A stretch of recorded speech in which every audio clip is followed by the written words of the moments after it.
23 de setembro, São Pio de Pietrelcina. Em setembro de 1968, o padre capuchinho italiano, conhecido mundialmente como Padre Pio, sentia-se extremamente doente e cansado. E 22 de setembro, como de costume, celebrou a missa às 5 horas, mas sentiu-se tão fraco que caiu. Às 2h30 da manhã seguinte, faleceu serenamente. A sua morte foi manchete para todo mundo. Durante os 81 anos de Padre Pio, centenas de milhares de peregrinos viajaram ao mosteiro desse humilde homem em San Giovanni Rotondo, na Itália, para vê-lo e ouvi-lo, confessar-se com ele e ir à missa celebrada por ele. Ainda hoje, grupos de peregrinos viajam a San Giovanni e ao túmulo de Padre Pio. Enquanto o santo era vivo, visitantes de todo o mundo ouviam-no falar com frequência: poderei fazer ainda mais por vocês depois da morte. Com efeito, a Igreja aprovou 2 milagres realizados por meio da intercessão de Padre Pio depois de sua morte, permitindo que o Papa João Paulo II o canonizasse em 2002, proclamando São Padre Pio. Ao longo dos séculos, Deus escolhe algumas almas para renovar a paixão de seu filho de maneira muito especial. Observou um biógrafo e completou: no século XX, ele escolheu Padre Pio. Assim como São Francisco de Assis, seu antepassado franciscano Padre Pio carregava os estigmas, as chagas sangrentas de Cristo em suas mãos, pés e lados. Com isso, lembrava aos fiéis o mistério, a alegria e o sofrimento que encontramos na cruz de Cristo. E vamos ver algumas passagens desse santo tão importante na história da Igreja. Aqui os estigmas. 8 anos antes de receber visivelmente as chagas sangrentas de Cristo, em 1918, Pio recebeu estigmas temporários, as marcas vermelhas incomuns que apareceram nas mãos e no lado quando estava em Pietrelcina, recuperando-se de uma longa enfermidade, não sangravam. Ainda assim, causavam-lhe dores muito fortes e constantes. Constrangido demais para mostrá-los a qualquer um, Pio escondeu os estigmas até mesmo de sua mãe.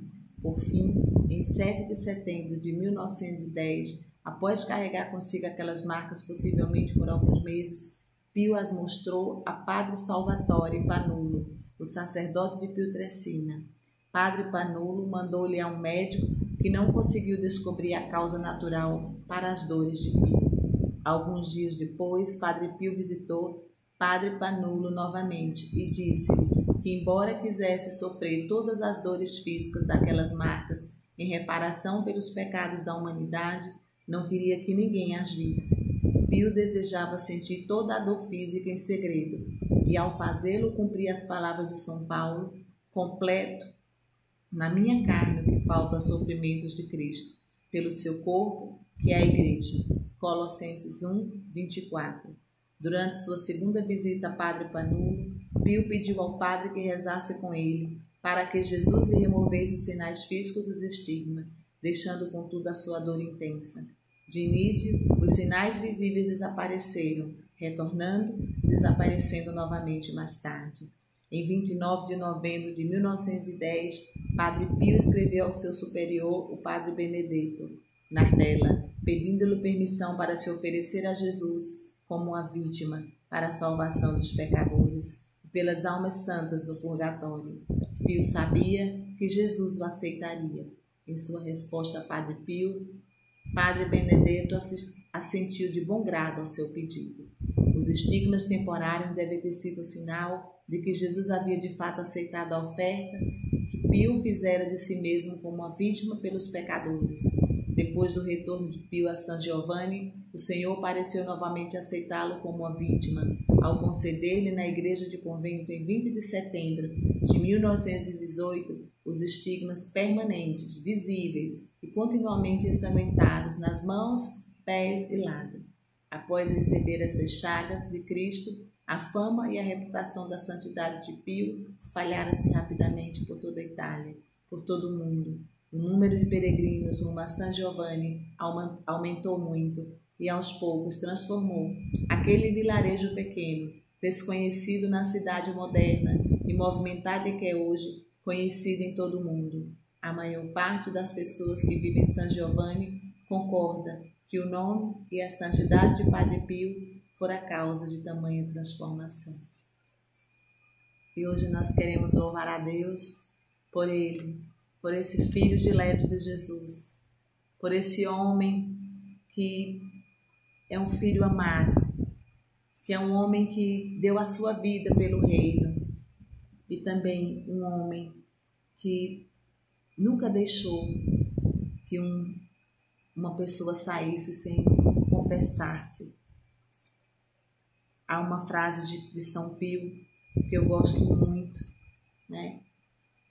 Onde ele vai dizer: ó, o pobrezinho, ele é bom demais. Ele escrevendo para o anjo da guarda. Isso não me leva a ver minha grave obrigação de gratidão.